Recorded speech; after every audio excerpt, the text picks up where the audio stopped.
બેલે બધા રાડા ને એ બધું અટકીને પડ્યું છે. હવે આને ખોલવો તો હે.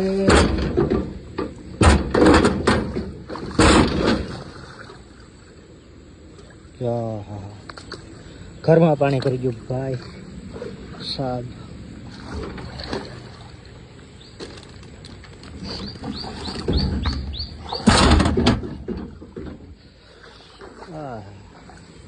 પાણી પાણી પાણી પાણી થઈ ગયું.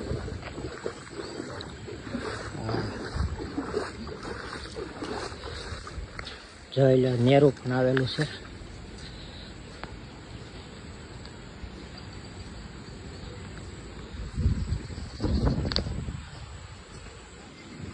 બહુ વરસાદની મરી હવે. હા અહીં લગી ઠેઠ પાણી કરી ગયું ભાઈ. નેક્સ્ટ લેવલ આખેલે વરસાદ આવ્યો છે અને પાણી એટલું આવ્યું છે. સાંજ આવી ગયા છે અત્યારે તો. સાંજ તો છૂટી ગયો કે